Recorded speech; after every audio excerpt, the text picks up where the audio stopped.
Hey, this episode is sponsored by the Raw Spirit Team. Enjoy! Hey, it's Lauren here from the Raw Spirit Team. Building a business can be overwhelming, but it doesn't have to be. Through ongoing training, online workshops, and monthly guest experts, the Spirit Team membership is a supportive community where entrepreneurs encourage and support each other while learning and becoming the best they can be. Put me on your team to keep you accountable, to help you reach your goals, and to cheer you on. Valued at $2,800 a month, yours for only $50 a month. And you can try it for 14 days for free. There's a link to the Spirit Team in the show notes. Hey, it's Lauren. Thank you so much for listening to The Afterlight. Enjoy the episode.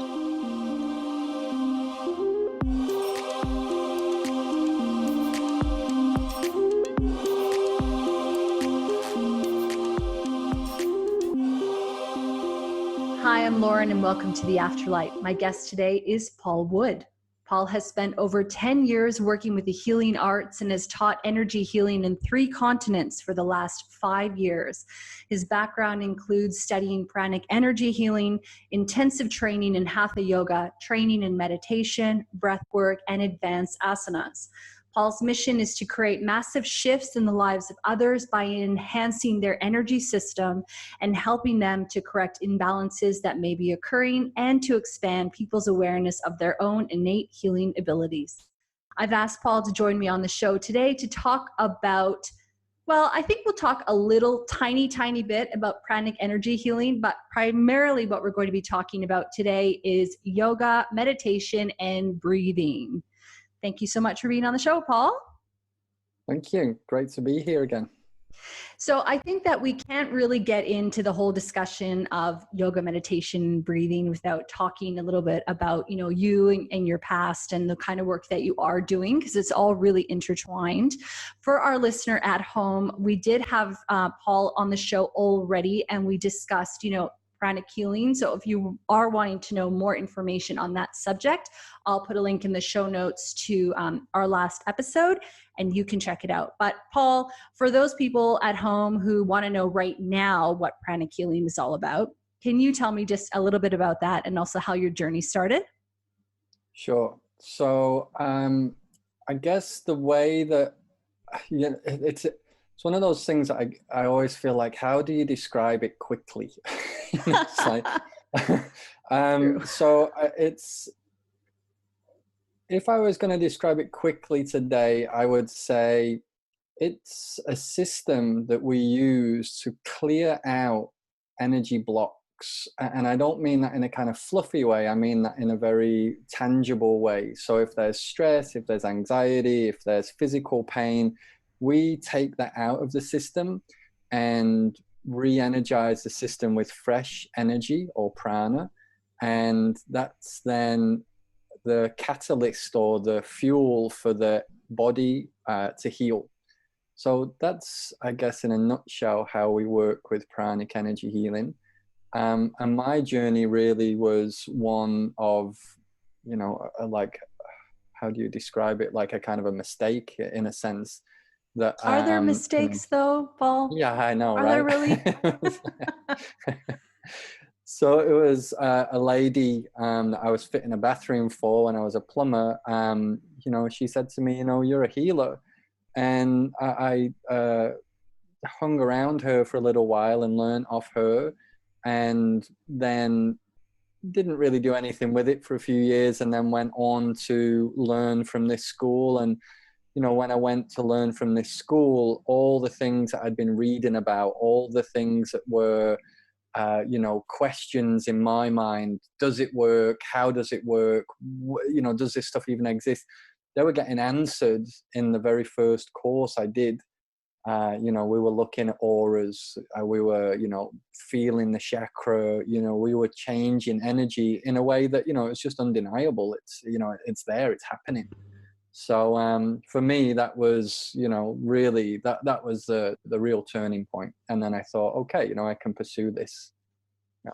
Yeah, because I know that you have a bit, well, I was under the impression last time we talked that you had a bit of a analytical mind, and you wanted to see these things sort of really happen before you believe that. And I will share with our listener, and for anyone who listened to the last episode, they know that I shared things in that episode that really showed that I needed some kind of a tune-up, which I ended up getting from Paul. So basically, my experience with the pranic energy was you and I live in the same state, but we're quite far away. So we actually ended up doing our sessions over the phone.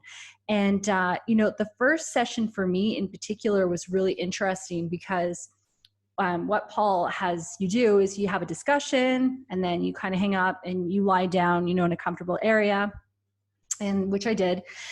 And I felt it's the best way to describe it for me is almost fuzzy, like fuzzy sort of, well, energy basically, but it felt staticky almost all over. And I could really feel, oh, something is happening, and not in a placebo way, in a legit, I could feel, things moving kind of way. And I remember feeling pressure in certain areas, including, my knee. And I think I probably felt in my shoulder that time. Anyway, I had a few sessions, so they were all sort of mixed into one, but it was such a cool thing that, you can have this conversation with someone, hang up the phone, and then you're doing, the work that you're doing on your end.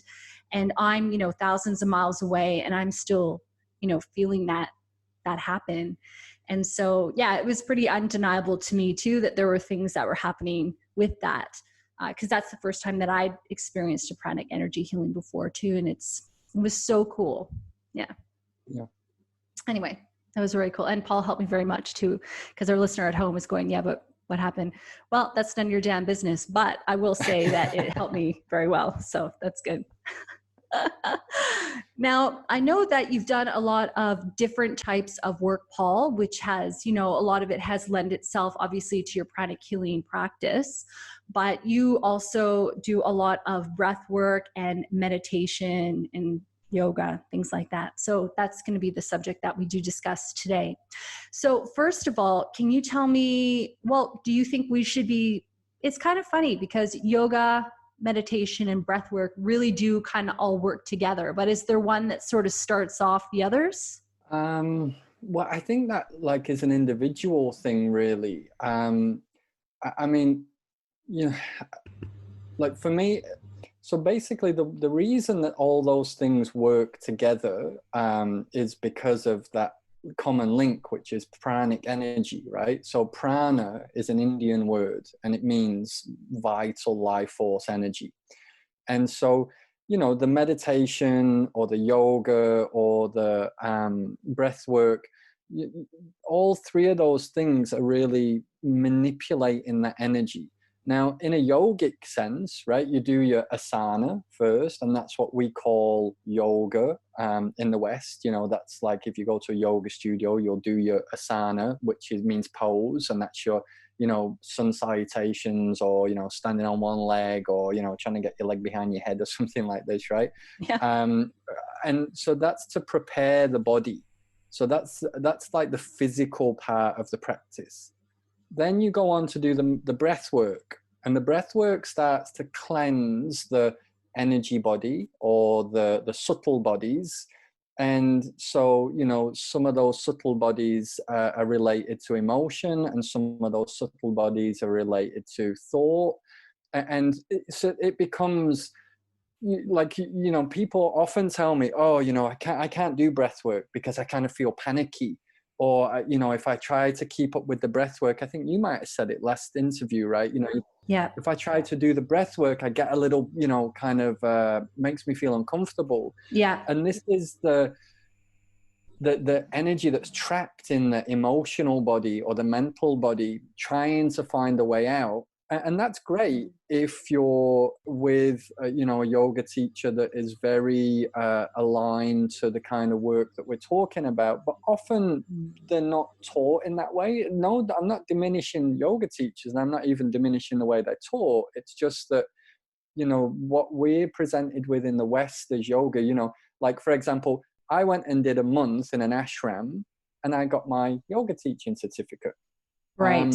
Whereas, you know, a yogi of the past in India, you know, Yeah. if someone had gone to him and said, how long have you been practicing guru? And he'd have said, a month, you know, Yeah. you wouldn't have sort of gone to that guy. You know, he would have needed much more experience to guide you through the emotional and mental changes that you would have undergone. And so, you know, these are the things that really, you know, that's the reason why we don't get very clear answers, I guess, you know, with the breath work and things. Once then you've done the breath work, then next stage is meditation, because you've cleansed the physical body, you've cleansed the emotional and mental body, and then, yeah, allegedly you can sit still in meditation and Right. have a, you know, a meditative experience. Yeah. You know, that's a work in progress, right?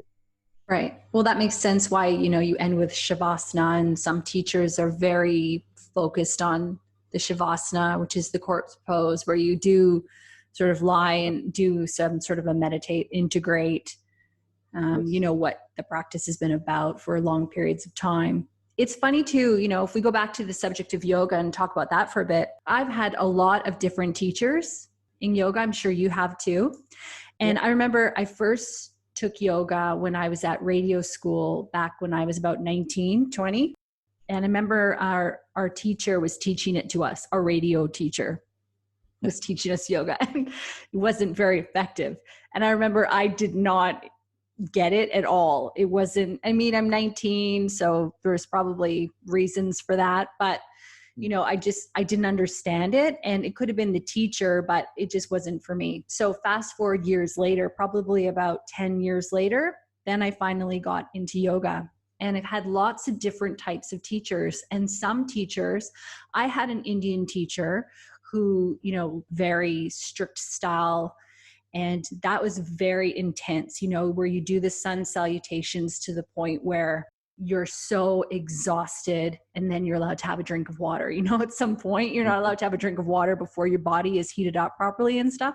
Yeah. And, I've had experiences like that. And then I've had experiences with teachers. And, some of this, I apologize if you're not familiar with yoga. I'm not going to try to use a lot of jargon because that's rude. But, at the end of class, I had a teacher go into a sun salutation for about 5 minutes and then end the class. And so there are a whole bunch of different, I know, there are a whole bunch of different teachers with a whole bunch of different skill levels. And I think one thing that I really want to say is that when you find a yoga teacher or a yoga style that suits you, at least for me, it transformed my whole life. And I don't know how you feel about, yoga, Paul, but, you being a teacher, clearly it's a passion for you too, I would assume.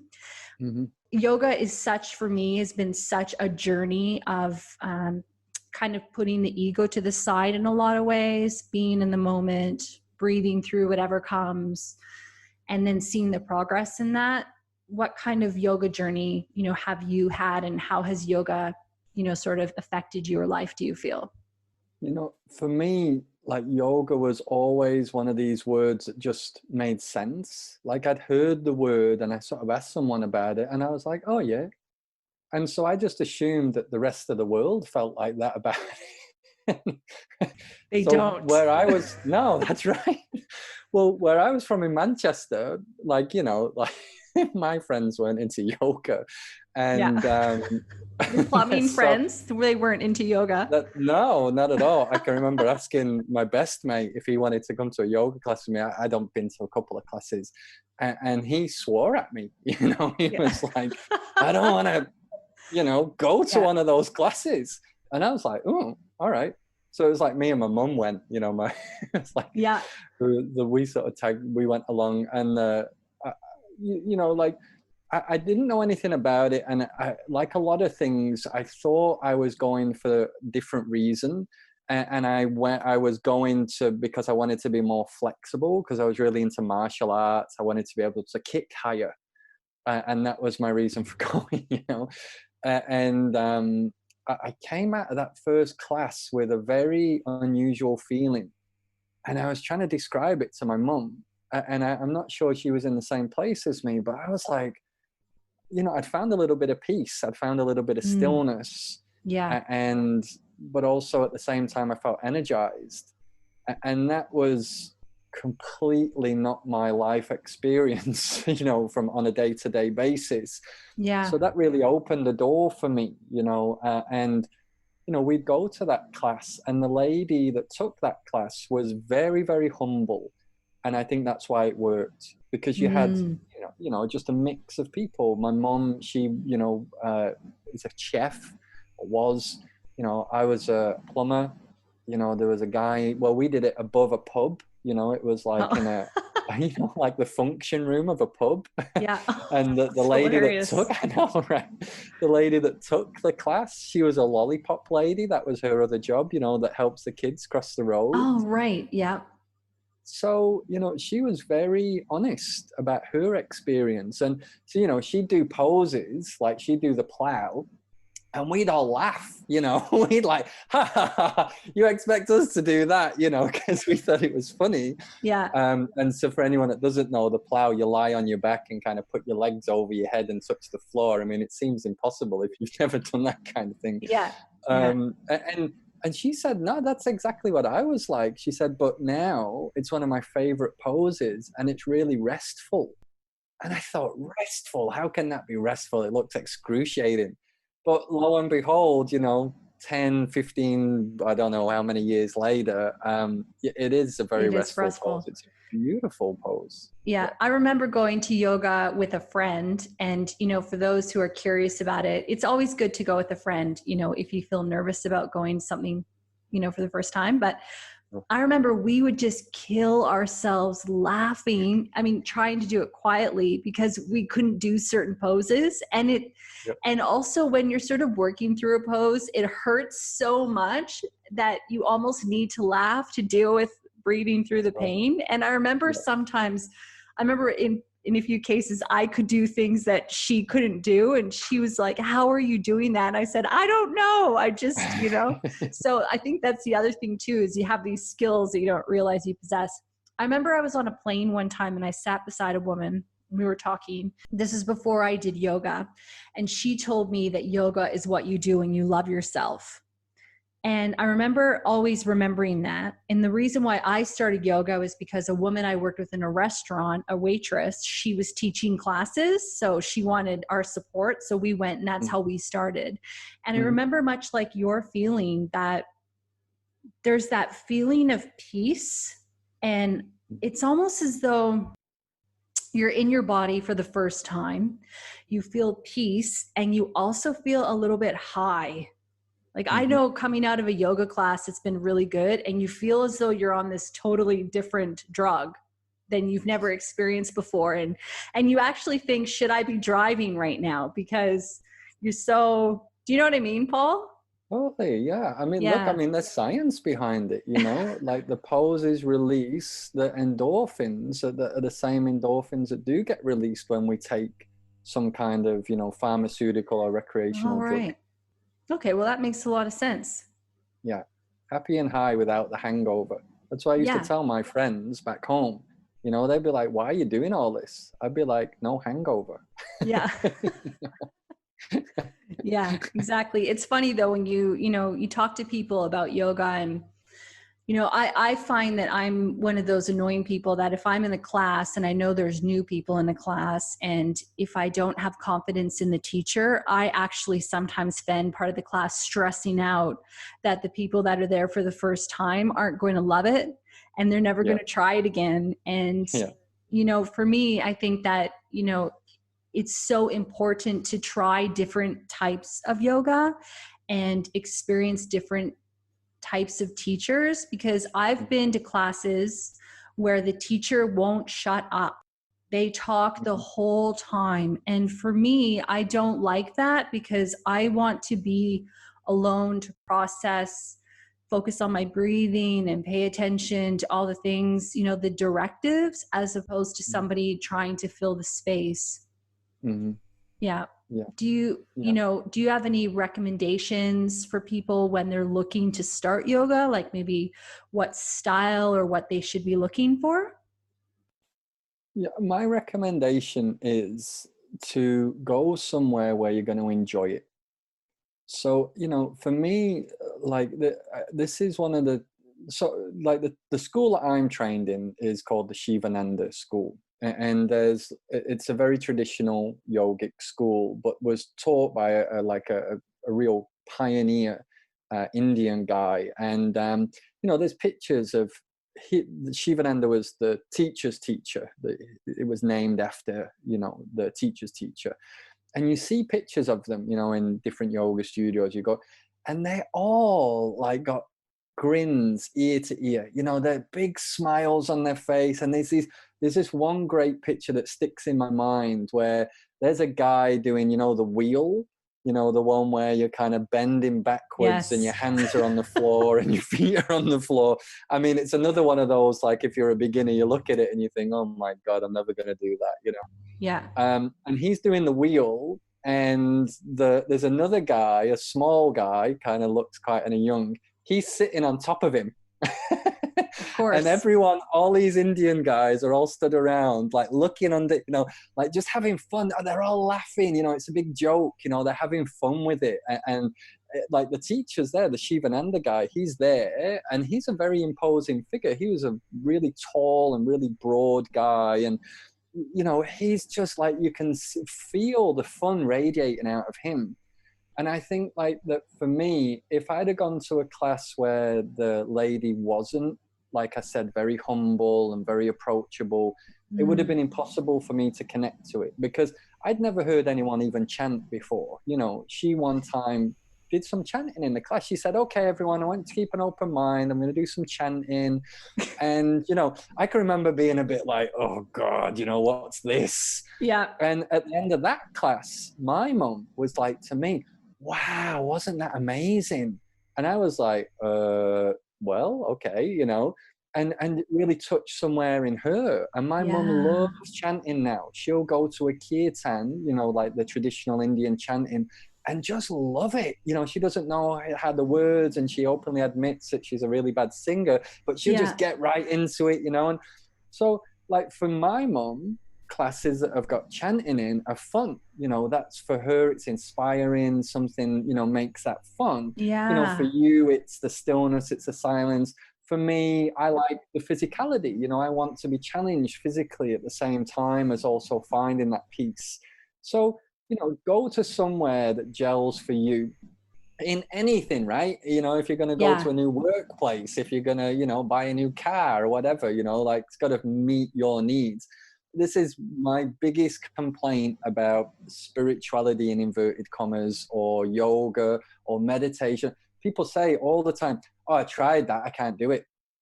And it's like, okay, and it's like, what does meditation mean? There is such a huge topic, that we could spend literally 2 days just talking about all the different types of meditation, not to mention, as you point out, all the different yoga schools, the classes, that you can do on breath work, far reaching stuff. It's like for me, I want to ask myself, okay, what do I want to get out of this? Like, what do Yeah. I want at the end of the class? What's the result? That's for me. Like, I'm a results-based person. Yeah, that's a good idea, because then you Result. work back from there. Stand at the top of the mountain looking down. Yeah. Why do I want to get up here? Have you ever gone to a laughing yoga class? Yeah, I have. Yeah. I I tell you, I've I never can't- wanted to go. I have always thought that would just be weird. I've never wanted to go. If somebody invited me, I would say no. yeah. I went, You my like it? first one was exactly like that. I was like, oh God, I don't want to Yeah. be here. And Cringe. then the second one I went to, no one else turned up, and it was just me and this guy. Oh, I was like, okay, let's try this. And it was so awkward and so weird that I've never laughed so much in my whole life. right. Just because it was really comical, like the setting, just me and him in this empty room. you Yeah, know, two strangers. oh man, yeah, that it still makes me smile thinking Do about it you now. actually do yoga in that class, or do you just No, laugh? it's a pranayama class, really. It's a breathwork class, really. Okay. The idea is that you get the diaphragm moving in a particular way. It's actually the idea of it is brilliant. Yeah. The guy is really onto something. I mean, it makes sense because when you feel happy, your life is just automatically improved. For me, I don't know if it's because I'm Canadian or just weird maybe, but for a long time, it was hard for me to laugh out loud. Like I would Yeah. laugh out loud, but not in a movie or anything. So Hmm. sometimes we'd be watching a movie and my partner would go, do you think it's funny? And I'd say, yeah, it's hilarious. But then not laughing at all. And then I Laughing on the noticed that, inside. yeah, laughing on the inside because it's, it's that classic thing. Are you enjoying that? Yeah. Well, why don't you tell your face that? It's the same thing. So, you know, and I just think that, over time, I've kind of, lightened up a bit where I'm able to laugh. When you laugh, you feel joy. It's kind of hard to fake that. The hidden kind of beauty or the hidden teaching behind laughing is that the solar plexus chakra is in the space in between the ribs cage. And the solar plexus chakra is the one that controls the diaphragm and the lower emotions. It clears out lower emotions and also does stuff with the digestive system. And so the solar plexus, when you laugh and you really ha ha ha ha, that is actually getting cleared and cleansed. So in the Jewish tradition, they say that laughter is the medicine for the soul. And so literally, when you laugh, you de-stress the energy body. The physical body gets cleaned, and there's hormones that get released. The happy hormones get released in the brain. So even if you're faking it, it still works. Not to the same degree, Yeah. but even if you're faking it, it still works. So you talked a little bit there about breath work. Let's talk about that now. So are there different types of breath work? I know there are, but you just gave an example of one right there with that kind of breathing. So Exactly. what kind of breath work do you practice, or what kind of breath work do you think is important to do? Because we do technically do breath work all the time when we're just living, right? Well, probably the worst kind. Yeah. The You shallow breathing. Yeah, right. Yeah. Yeah, because think about it. Like when you get stressed, right? The breath changes. We breathe shorter or we hold the breath, and that again is to do with the solar plexus, right? It's controlling the diaphragm. So as the stress energy fills up the solar plexus, then the solar plexus gets tight and stops cycling in the way it should do, and then the breath changes. So I think that everybody, and I mean this, everybody should do breath work. Once you're over the age of like 14, 16, whatever's appropriate for your body. And really that's the main reason, is that as a society, we are not very good at releasing stress or pent up emotion. In fact, we live in a perpetual state of stress. And like I've had people at my yoga classes come up to me at the end and say, are we always going to lie there quietly at the end of the class? And I say, yeah. And they're like, oh, That's I the can't best handle it. part. Yeah, right. Well, and they say, I can't handle that. Yeah. Okay. Yeah. Because you're taking them down a few steps to the point where they start to see how busy their mind is. They start to see how uncomfortable they feel emotionally if they stop for a little bit. And I get it. That's Yeah. exactly how I felt, yeah, when I started. And so breath work, it's super, super beneficial. And there's some really basic breath works that you can do. And all different types of breath work have different purposes. So I'm a little reluctant to sort of say, do this one, do that, because Yeah. you need a little bit of instruction. Yeah. But there's heaps of videos on YouTube, and you can do that, and then you can go and see someone. One breath work that I would recommend, and my school recommends it, both schools, the yoga school and the Pranic school, is balancing breathing, which is basically where you cover one nostril and you breathe through the other, and then you switch nostrils. So balancing breathing works to, as usual, cleanse the energy body. It cleanses certain organs like the kidneys, the spleen. It helps to clean the sinuses. Also helps to balance the right and left hemispheres of the brain. And, they're showing this on, they're getting people plugged up to the machines, and they're showing when they do these balancing breathing exercises, their brain is more harmonized.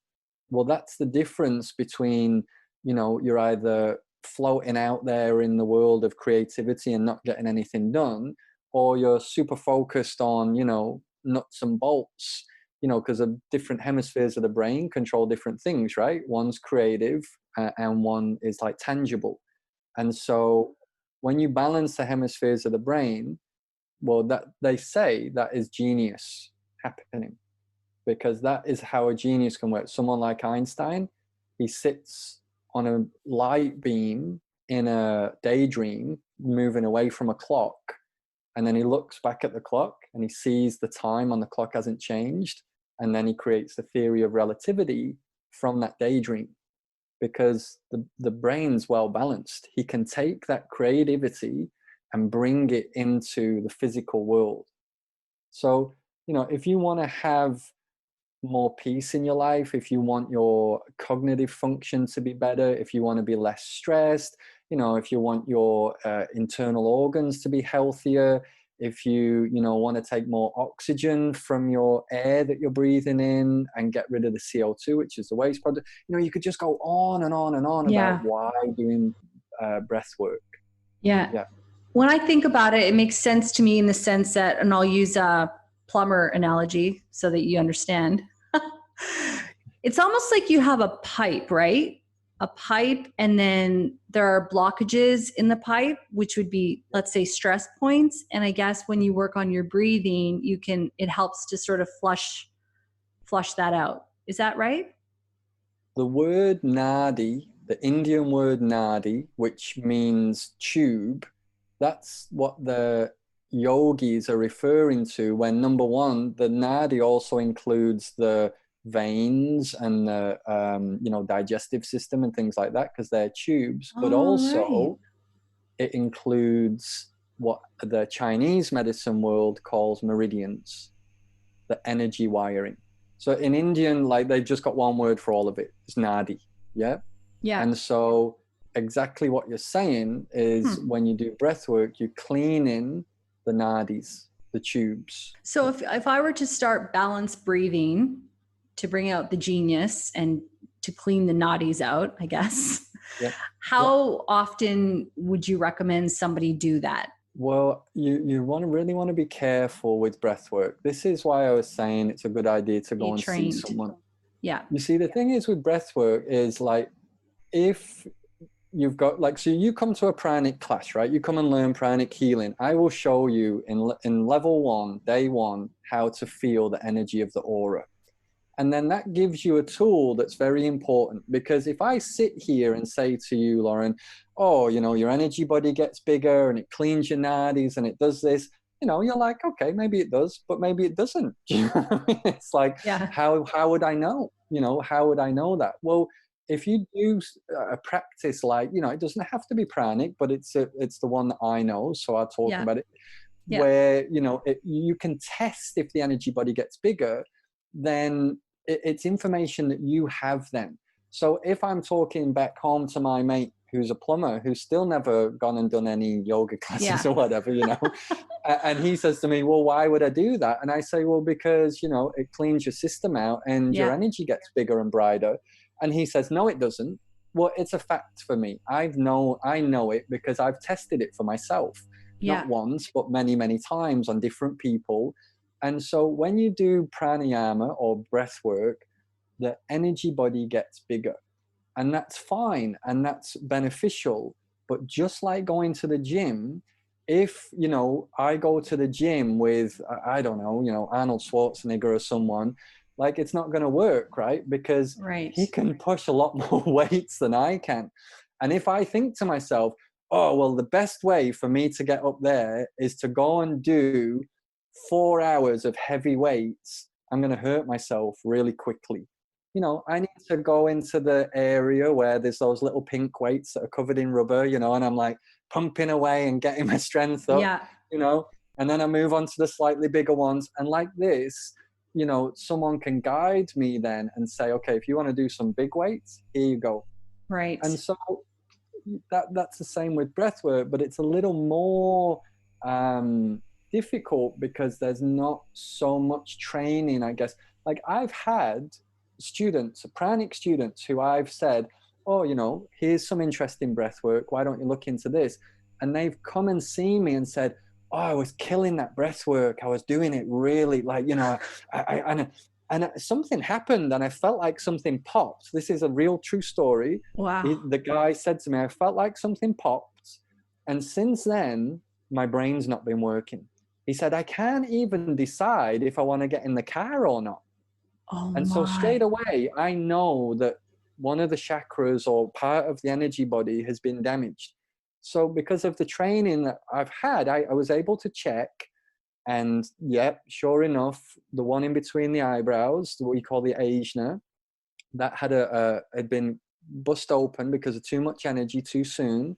So I sealed it up for him and told him, you know, how to look after it and to, you know, watch out for certain things.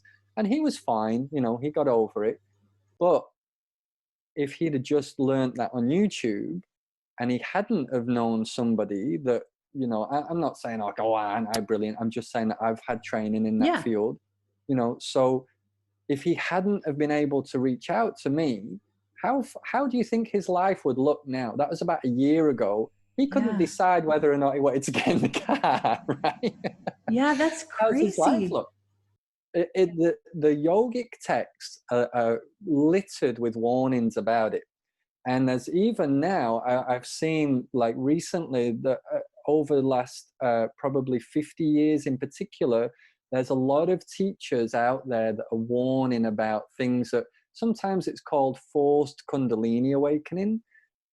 That is something that can happen, and that is something that is dangerous, but there's also things that you can damage yourself just by having too much energy too quickly.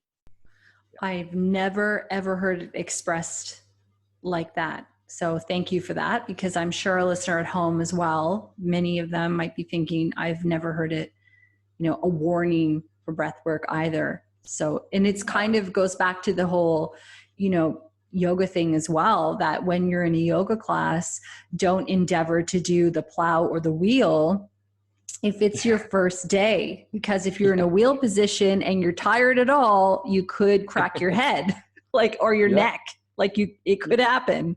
So totally. it's kind of the same thing. I think that sometimes when you talk about a concept such as breath work, you're kind of left with the feeling that it's not that complicated.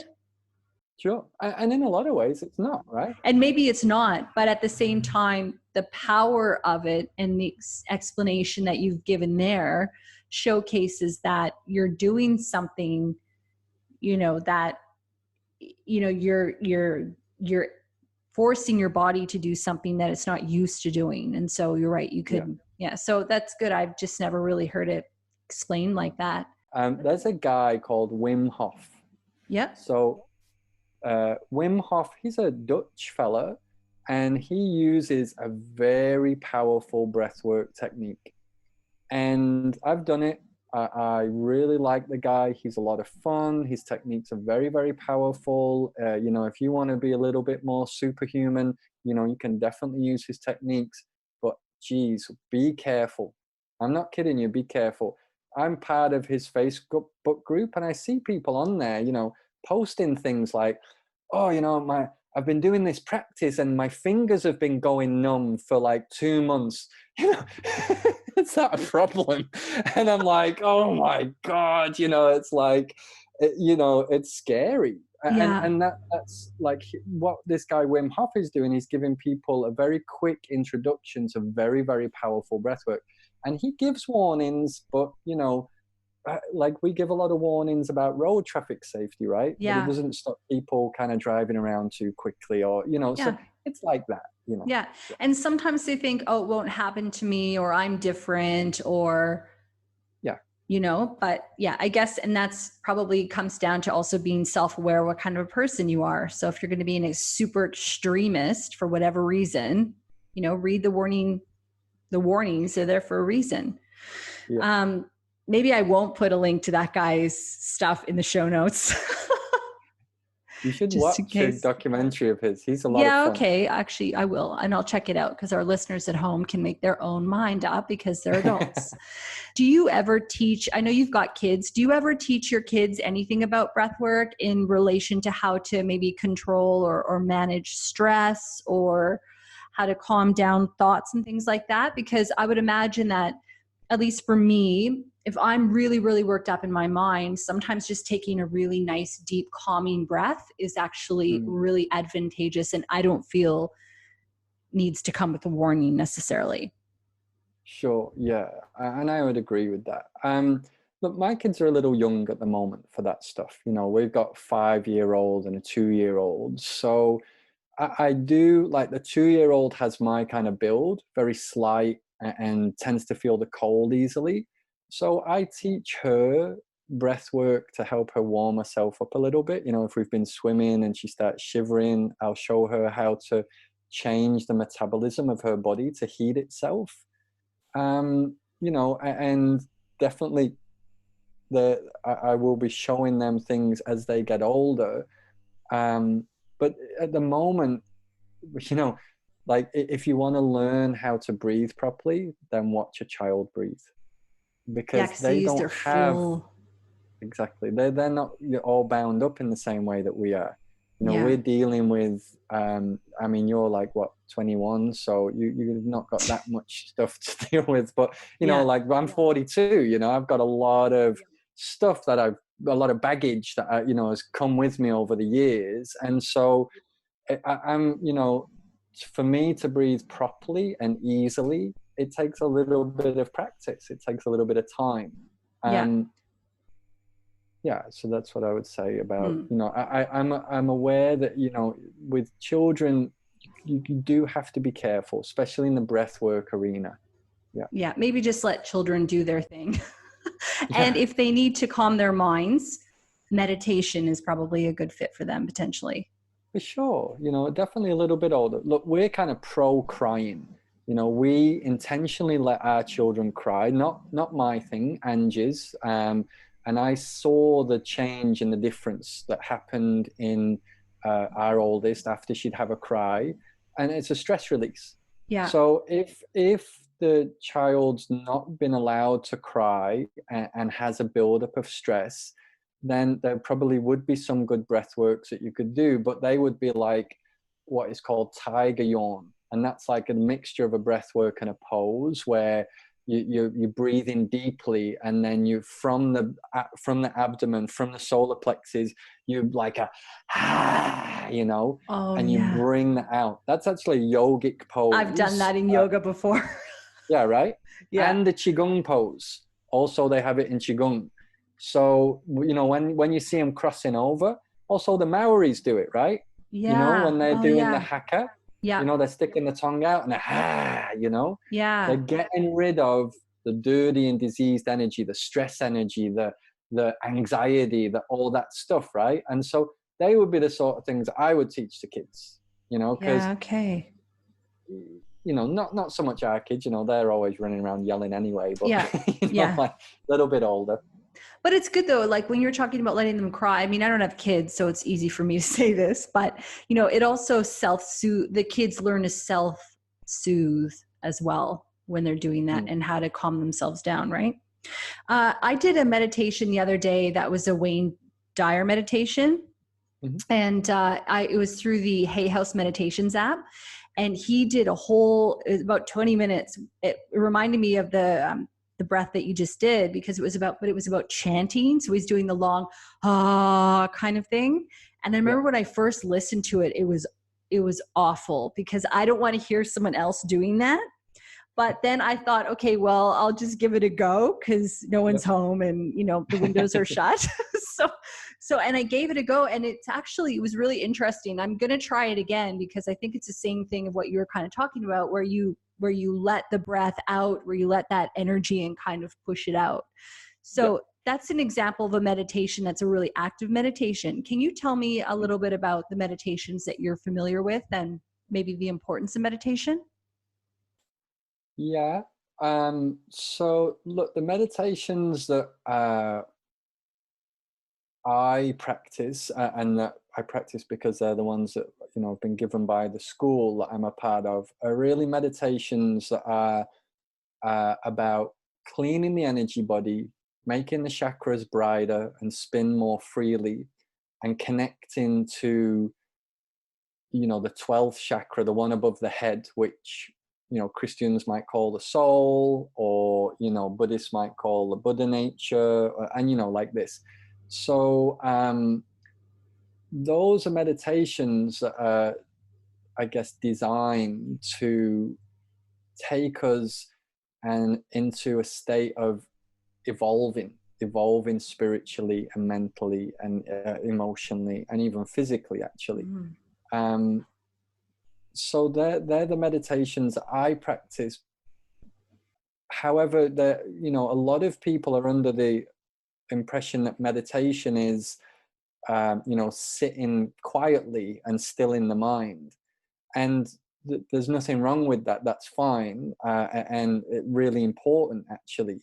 However, my teacher says that that silence, inner stillness, is the stepping stone to greater inner spiritual activities.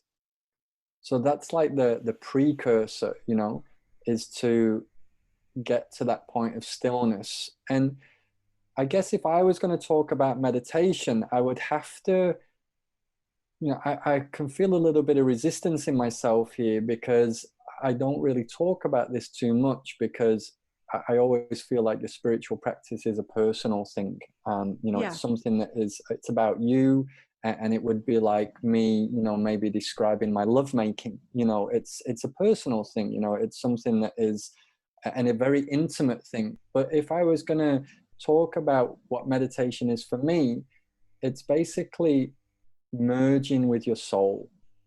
It's connecting to the part of you that is bigger than the personality. It's bigger than all the worries and the problems, and it holds those within it. The problem for us on a day-to-day basis is we think we are our thoughts. We have a thought about something and we believe it. Oh yeah, I've thought this, that must be true. Yeah. It's kind of, it's comical, actually, when you actually look into it. Yeah. And that's really the thing, that once you start to really connect to that highest part of yourself, the soul, the Buddha nature, whatever it is, it just gives you a lot of perspective. It gives you the ability to see a little bit beyond your personality, to understand other people's personalities, and to embrace them with all their flaws. To see, oh, I'm not perfect, that person's not perfect. It's like, when people talk about oneness, I always think it's like a bit of a distant idea, because we talk about it, but we're always faced with this same problem. Well, maybe we are one, but I can see that you're over there and I'm over here. So, like, how does that work? Yeah. And that's really, I guess, it's like all the spiritual teachers are saying a similar thing. We can't really explain it with words. No. It's an experience. And so your meditation practice, it's a personal experience. No one can tell you, or you're doing it wrong. It's like anything. We can't expect to be good at anything with no practice or very little practice. And so, meditation, it's a constantly evolving subjective experience. I think that's so important, because I think that people forget that it is practice. That's exactly right. You're not going to sit down and get it right. And I've been out of the practice of meditation for a long time, and I'm just getting back into it now over the last, few weeks, actually. And, I've had a couple of meditations where I've not guided, because, you can listen and sometimes that helps, but I've done a couple of meditations where I've fallen asleep. And I'm thinking, well, why have I fallen asleep here? And I remember asking, one of my guests, and they said, well, maybe you just needed to quiet, get the ego out of the way and just, kind of calm down for a while. And, one of the things that you talked about made me think of Eckhart Tolle's teachings, which are all about, I talk about him in pretty much every show, but it's the most amazing stuff. For me, it's been life-changing because he talks a lot about, being in the moment and being here and now. And I remember one time I read something, I'm pretty sure it was from him, but it was, you're not your mind. And also you don't have to believe everything you think. And for me, that was just such a light bulb moment where I understood the separation of my mind versus my soul in a way that I hadn't really understood it before. And I think that meditation can help you to separate the two ideas than thinking that all of these thoughts that you're conjuring up in your mind belong to you. Yeah. Yeah, I'm totally like I think it was Eckhart Tolle in one of his books. He quoted like a Japanese meditation expert, and when asked, what he felt about the world, this guy said, "Lost in thought." That was his description Yeah. of the world, lost in thought. And it's such, like, I can remember reading these kind of things when I was like right at the beginning of taking an interest in meditation, and I was just like, what are they on about? Like, Yeah. what, so what, like, big deal. And then you start to have some experiences that you might call kind of blissful, or super normal or supernatural or whatever.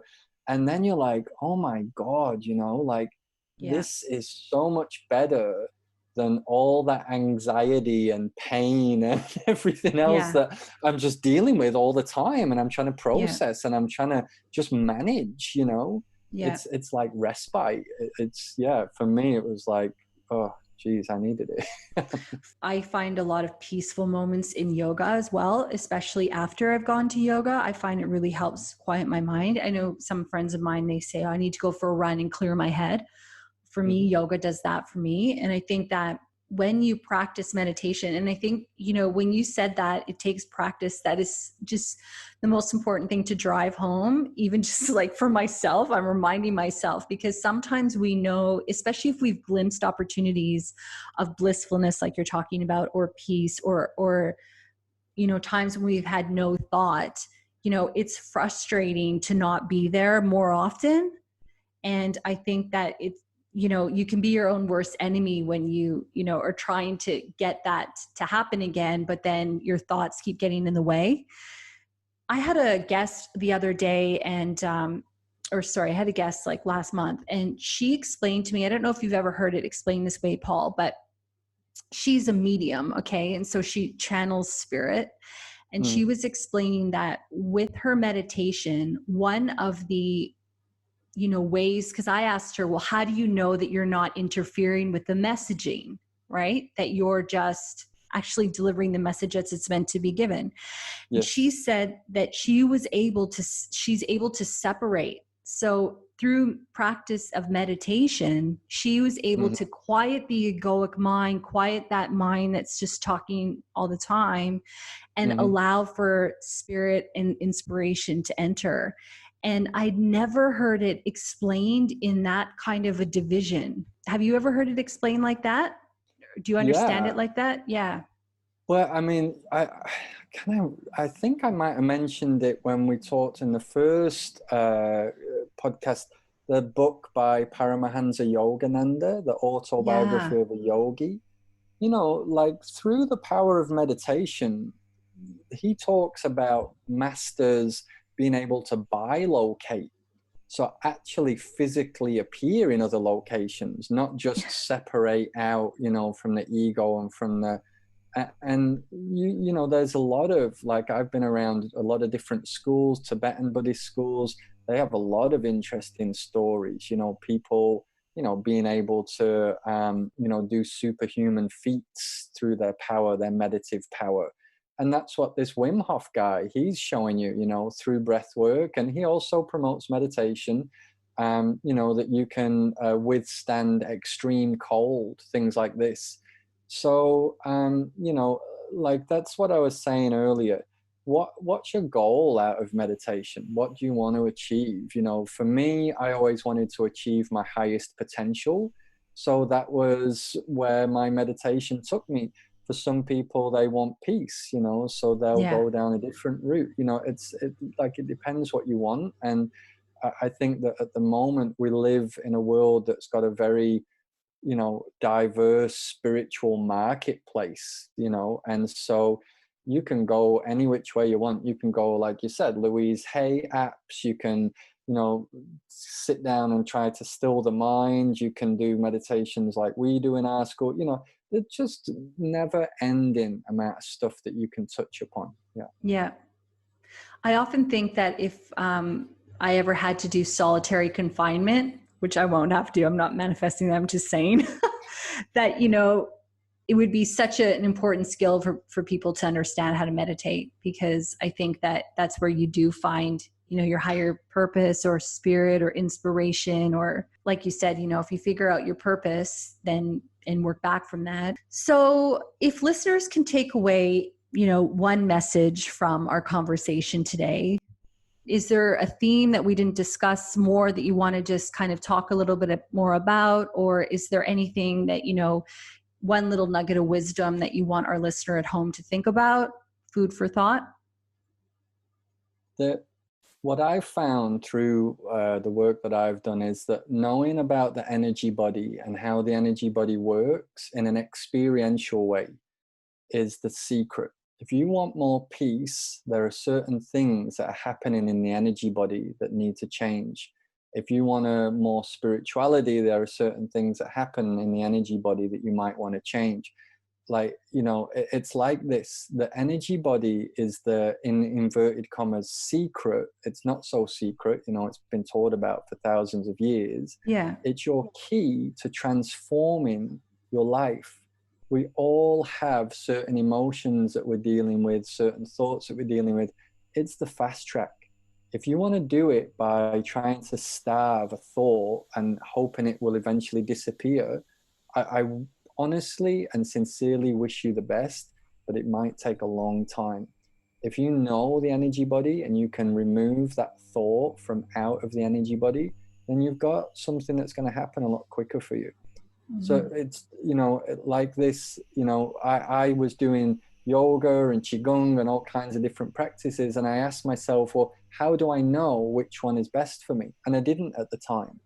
But once I got to know the energy body, I realized, oh, okay, well, if I want this to happen, then I do that practice. If I want that to happen, I do this one. Mm-hmm. So it's a little bit like the difference between, you know, being blindfolded and, you know, walking around the room, groping every item in there and trying to describe which one it is, or just taking the blindfold off and looking in the room. You know, the whole thing is sped up. You know, the whole process is easier. But you Yeah. need that understanding, and at the moment we don't have that widely. So that would be my takeaway. You know, don't try and learn everything about breath work or learn everything about yoga asana or learn everything about meditation. Every school says this: know thyself, right? So Mm. know how your energy body works, and that will then give you the key to open the doorway to the next part of your practice or evolution or whatever you want to call it.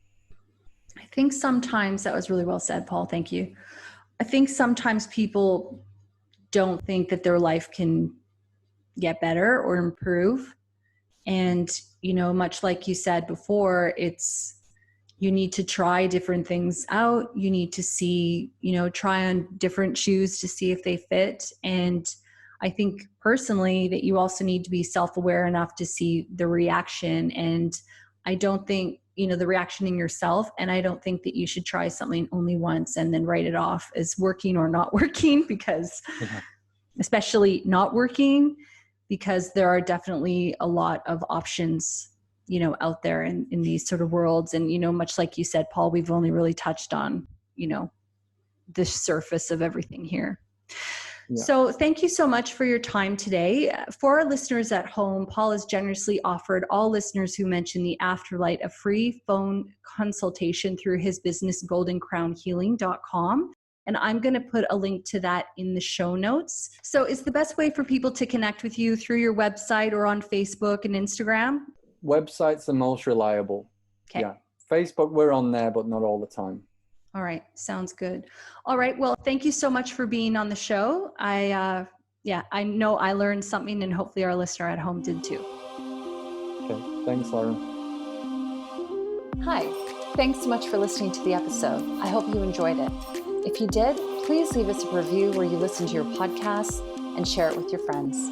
Thank you. New episodes every Thursday.